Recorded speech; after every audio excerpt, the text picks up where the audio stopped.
here. And so they really didn't expect much the first day, but there's good there's good social media coverage of the event already.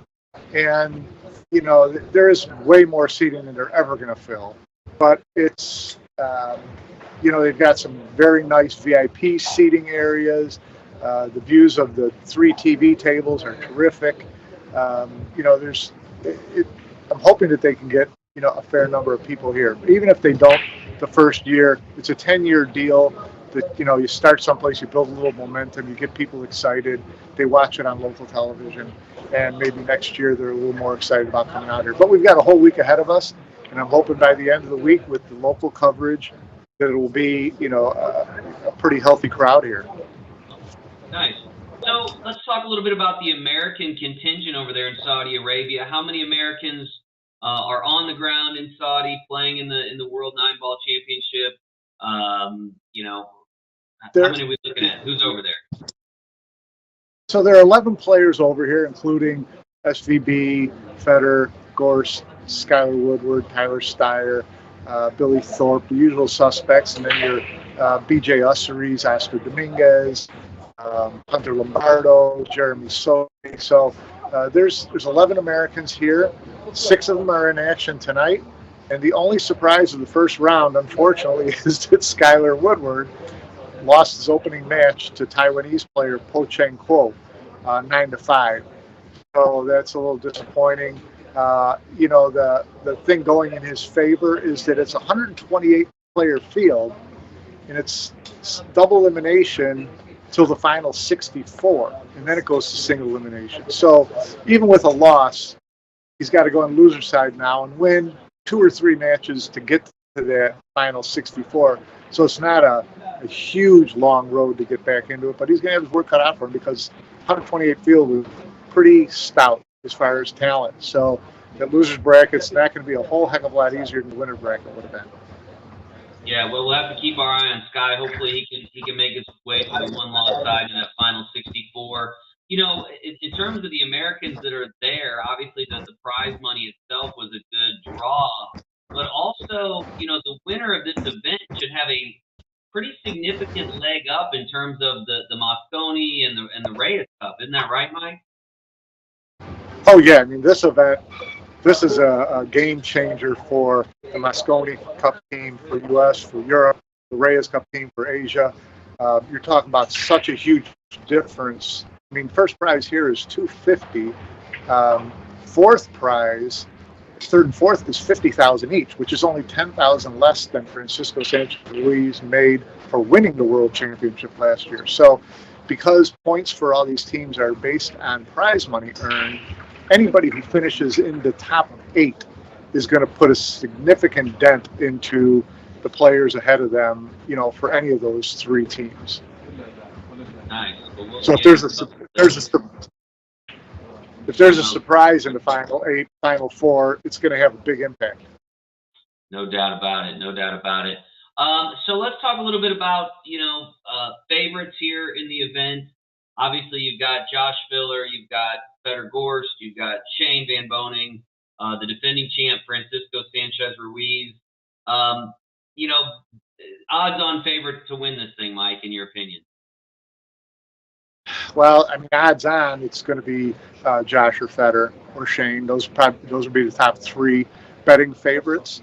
But, what we just saw with the recent UK Open is that none of the Final 4 players had ever won a Matchroom event before or even a big Open title anywhere before. So, you can get those type of runs in events like this, especially when it's single elimination from final 64. You can win a couple of big games and all of a sudden you're in the final 8, you're in the final 4. That's a big deal. So you could get, a Robbie Capito. You could get a Misko Fortunski, guys who were in the UK Open Final 4. All of a sudden, again, if they make a deep run here, not only are they in line for 250, but, they pretty much solidify their spots on Team Europe or Team Asia or Team USA. Yeah. So let's change directions a little bit. I know there are several Saudi players, participants represented in the event. Curious if there are any dark horse candidates from either Saudi Arabia or maybe other players from the Middle East region in general that keep an eye on? Yeah, they brought in 9 or 10 Saudi players into this event, give them a little taste of it. A lot of this is built around the development of pool in Saudi Arabia and in the Middle East over the next decade. That's part of the whole plan. And so they introduced a number of Saudi players here. Walid Al-Balki played in the opening match against Francisco Sanchez Ruiz, so he got thrown into the fire pretty quickly, got on the TV table right away. But it wasn't wasn't a very long match. Francisco pretty much ate him up. So I don't think there's high expectations from the Saudi players. Now, from other players in the Middle East, there are decent expectations. Kuwait has had some great players, Omar Al Shaheen and Abdullah Al Wadi, players like that. So there's some Middle Eastern players who can certainly, have the talent to make a run and would generate a lot of publicity in this area if they were to make a deep run in this event. Yeah, well, that'll be something interesting to keep our eye on, not just for the event this year, but moving forward, and what kind of talent pool starts to emerge out of Saudi and the Middle East in general, with things going on there. So the action there is going to continue until Saturday. Is that right, Mike? Saturday. Everyone, Saturday evening here, early afternoon in the U.S. There are, as far as following the World Pool Championship during the course of the week, you can watch it in the U.S. on DAZN. You can also watch Table 2 and Table 3 on Matchroom.live, and you can follow the event on WNTLivescores.com. So there's a couple ways to follow it during the week and keep an eye on, how your favorites are doing, or you can watch a little bit of the action. Nice. Well, we'll definitely be following along. Mike, I know you're anxious to get back to covering the matches and seeing things play out, but before you go, I'm curious, any plans for you personally outside of the arena while you're there? I mean, I know no cocktails for you while you're in Saudi Arabia. I don't know what you do over there. Camel races, or what's there to do in Saudi? Yeah, well, I'm flying carpet races, something, I don't know. Yeah, it's an interesting area. I've never been to the Middle East before. I got to chatting a little bit with someone from the Ministry of Sport, which is behind all of the money being put into this event. And he invited me to give him a call and take a ride around town and go have a coffee and see a little bit of the sights. So I'm definitely going to take him up on that because I'm interested to see it. This is a very different part of the world for me.